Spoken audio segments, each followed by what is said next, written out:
Et du coup, on va parler du Corona, hein, passage obligé.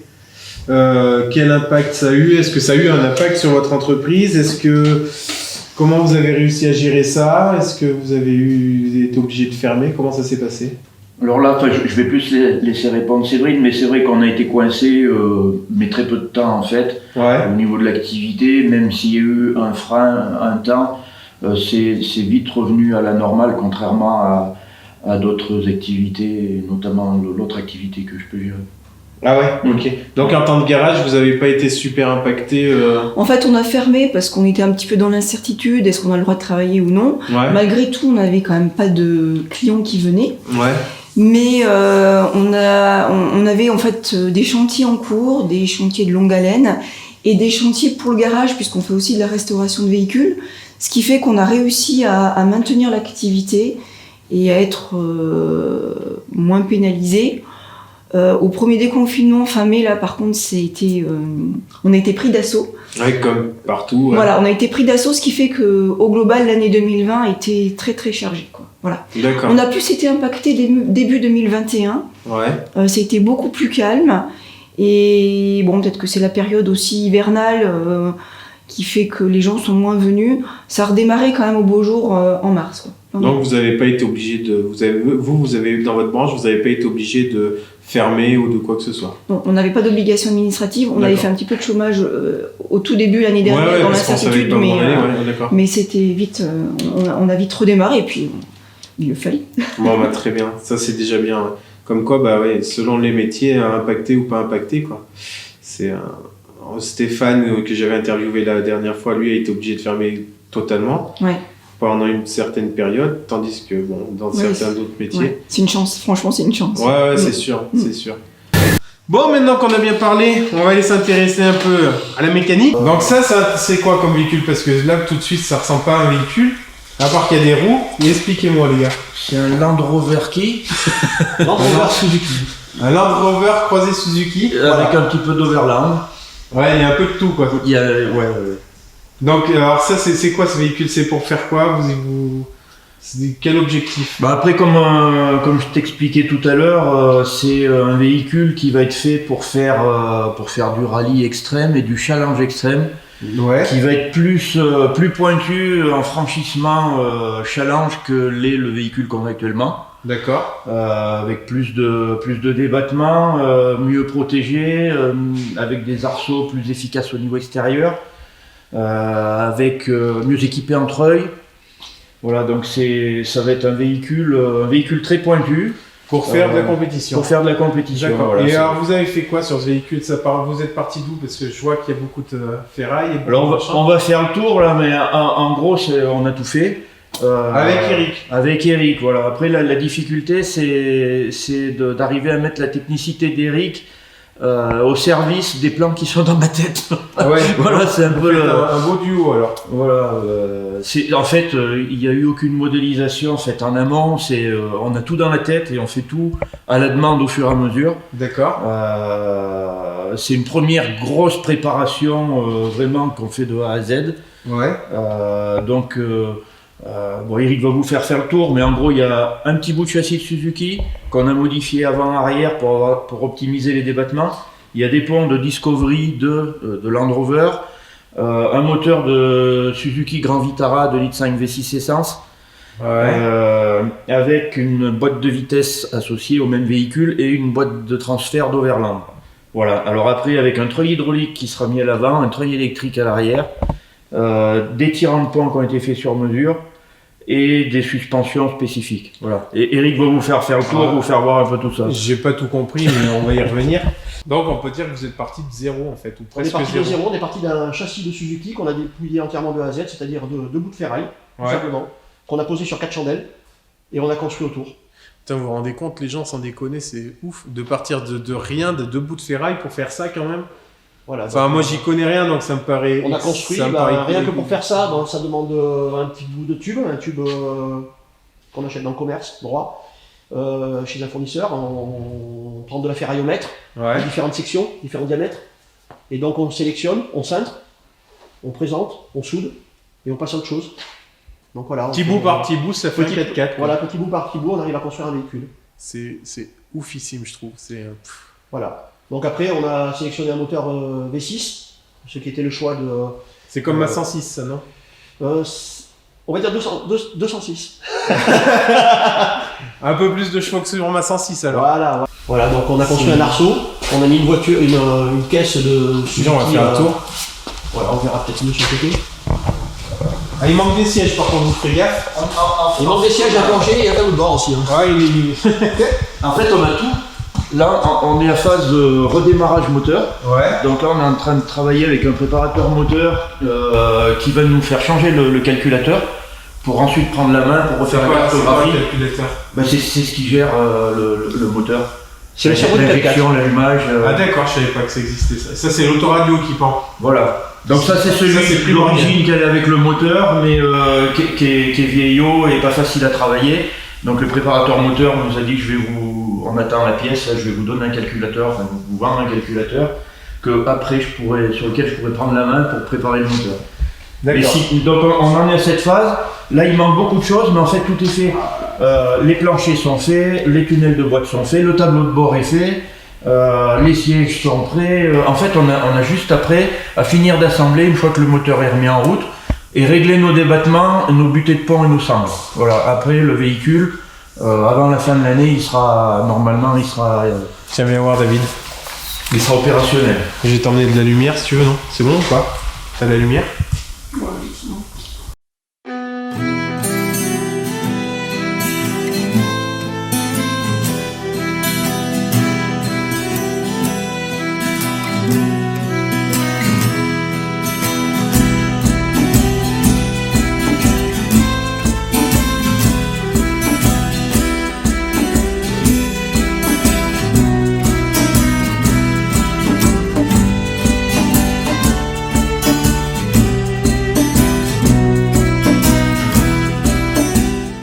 Comme je vous disais, il n'y a pas grand chose, mais tout est déjà prévu, anticipé.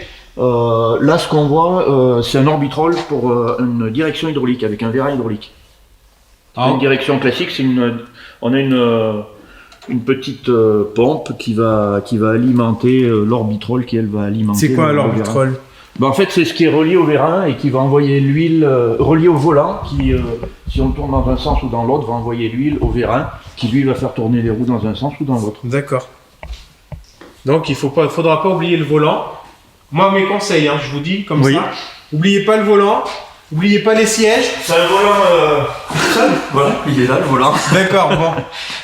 Toutes les pièces sont prévues, là je vous dis après c'est de l'assemblage qu'il nous reste à faire. Et bien sûr le petit arbre magique, à pas oublier, c'est primordial. Et après vous serez bons les gars. Alors le rétro on va pas voir grand chose. Ah, le rétro intérieur, merde! Mais il faut le mettre quand même! Il y en a un prévu, c'est une caméra. En fait, on verra sur l'autre véhicule, c'est une caméra qui est à l'arrière et ça sert de rétroviseur. Ok, d'accord. Donc à l'arrière, on voit un petit peu tous les équipements qui sont prévus. Donc à l'avant, il n'y a pas le treuil hydraulique. À l'arrière, parce qu'on n'est pas fini d'assembler. À l'arrière, donc on a un treuil électrique. Donc il va servir pour se tenir dans les grandes descentes, en rappel, derrière. Ouais. Et la corde va passer aussi sur le côté, là. Pour se tenir en rappel dans les dévers. On est d'accord que tout ça, c'est vous qui l'avez fait? Oui. Et c'est quoi ça? On dirait un frigo. Ça, c'est le radiateur. Pour le refroidissement du moteur. C'est devant, derrière, c'est d'habitude. Voilà. Donc, comme on fait des compétitions souvent dans de la boue avec des hauteurs de passage à guet très importants pour pas que ça prenne trop de merde, en fait, on met à l'arrière. D'accord. Voilà. Et donc, on voit les tuyaux de liquide de refroidissement qui passe sous le véhicule pour revenir au moteur devant. Oh, c'est génial ça. Vous mettez pas les bonnes pièces au bon endroit. Et derrière, il y a l'emplacement, donc il n'est pas monté, pour un petit radiateur qui va refroidir l'huile pour la direction hydraulique. Et qui va bénéficier de la ventilation du refroidissement principal du moteur. Et ça vient tout de ta tête? Alors ça, c'est des choses qui se font couramment en tout terrain. Ah ouais? Après toute la conception, oui, on l'a fait à la demande. Mais ça fait tellement de choses à penser.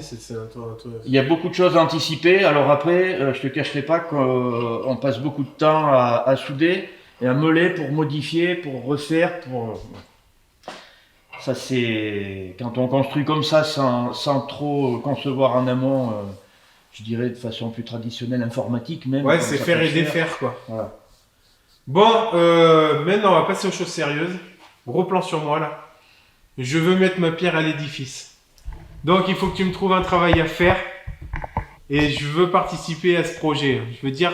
Ah, celui-là? Oui. Non, c'est pas ce que tu avais prévu. Merde. Alors c'est en fait, là on voit sur les roues par exemple le système de bedlock que vous avez pu voir au magasin. Ah oui, ça là. Pour pas Voilà. déjanter. Alors comme Séverine l'expliquait, en fait souvent quand on fait du franchissement, on roule à basse pression. Donc Ouais. déjà dans la boue, ça se passe mieux. Et en plus de ça, le pneu dégonflé épouse mieux les formes du terrain, et notamment quand on roule en franchissement dans du rocher, donc on roule souvent à basse pression. Ouais. Et à basse pression, le risque, quand C'est on de n'a rien de déjanter. spécifique, c'est de déjanter ou que le pneu tourne. Enfin bon, il y a pas mal de soucis qui peuvent se poser. Donc là, ce qu'on fait, c'est qu'on met un kit bedlock. Alors il y a différents systèmes, mais nous, celui qu'on propose, c'est un bedlock 5 extérieur. C'est-à-dire qu'il y a un flasque qui est soudé sur la jante, à l'intérieur de la jante, sur la partie extérieure. Le flanc extérieur du pneu n'est pas mis à l'intérieur de la jante, mais sur ce premier flasque. Et on vient en mettre un deuxième qui sert le flanc extérieur du pneu entre les deux flasques, donc sur la jante. C'est-à-dire que ça ne peut plus tourner. La jambe ne va pas se barrer. Le pneu peut plus déjanter ou tourner. D'accord. Bon. Et moi, du coup, je fais quoi?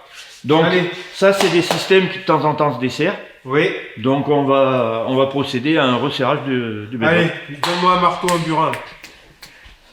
Donc on va se mettre sur la machine pour les pneus. Donc c'est à Ah côté non, là-bas. d'accord, je vous suis. Tiens, tu peux emmener le pneu. Ah merde. Je vais prendre la caméra. Là. Allez, c'est ça la machine à pneus? Ouais. D'accord.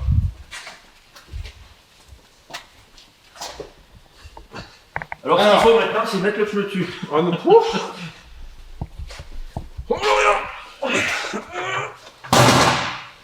Et là, belle bête. Hein. Là, on est sur une dimension grosse pour un pneu de 4x4 courant, mais petite pour un pneu tout-terrain. On est sur du 35 pouces, c'est dimension américaine. Là, on est sur du 36,5. Les gros pneus qui servent de table, là-bas, c'est du 38,5. Ouais. Donc plus on augmente, plus on a des roues complètes qui sont lourdes. D'accord. Voilà. Donc là, on est à hauteur. On va brancher Ah la là, c'est machine. top ça. Bon. On va brancher la machine. On va serrer le pneu. Comme ça, tu diras dans les compétitions, c'est moi qui a fait. Voilà, là il est serré et après on pourra le faire tourner comme ça pour. Allez, marteau, burin. Des clés. Des clés. Ah bah des clés. C'est pas que marteau et burin. Hein. C'est pas marteau et burin. Bon, bah, c'est pas au marteau et burin, il paraît alors. Là, à mon avis, c'est du torx. C'est du chipan. Ah, j'y étais presque. Torx, sipan. Alors. Donc il n'y a pas de taraudage sur la flasque intérieure. Ouais, qu'est-ce que c'est le tarot? Donc c'est un contre-écrou. C'est un écrou. Ah ouais, C'est un d'accord. écrou frein. Donc Oui. il faut arriver à tenir l'écrou frein avec la clé plate et puis venir resserrer avec la clé à cliquer les vis. Bon, on va faire comme si j'avais compris. Comme ça. Voilà. Non, c'est pas comme ça, j'ai rien du tout. Là. Si. Voilà, mettez dedans. Et là, du coup, je serre. Là, il faut serrer. C'est quel côté pour serrer? Il faut tourner là-bas. Dans les comme une horloge. Ouais.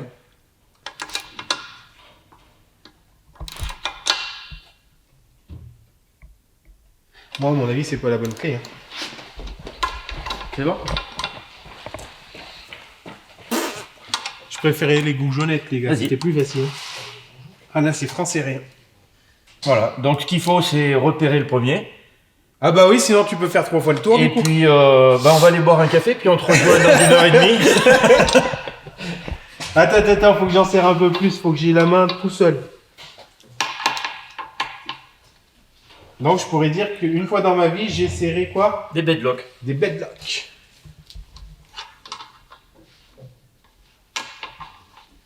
Ouais, je suis sûr qu'il y a personne d'entre vous a déjà machiné des bedlocks. Alors, ce que disait Séverine tout à l'heure, c'est que dans le kit qu'on vend, donc c'est nous qui le fabriquons, enfin nos fournisseurs. Ouais. C'est pas des choses qu'on achète et qu'on revend à d'autres distributeurs.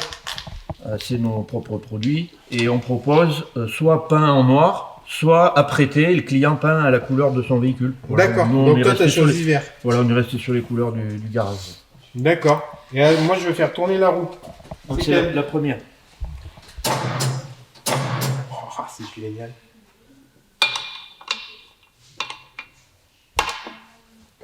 Et là, en rallye, avec ça, on roule à 1 kg. On pourrait rouler à moins pour du franchissement pur, à 500-600 grammes. Mais vu qu'on a des parties de vitesse, on dégonfle pas trop quand même. C'est moins que dans les pneus d'une voiture normale, finalement. Ah oui. En trial, par exemple, on roule à 400 grammes. Ah, il n'y a presque pas d'air. Mmh. Allez, on va dire que c'est bon, hein. Oui. Hein? Parce qu'il y en a beaucoup. Hein. Il y en a beaucoup, oui. Bon, bah allez, On aime bien qu'il y ait des stagiaires de temps en temps. Ah bah oui, tu m'étonnes. Les gens, j'aurais serré des bedlocks. C'est impeccable.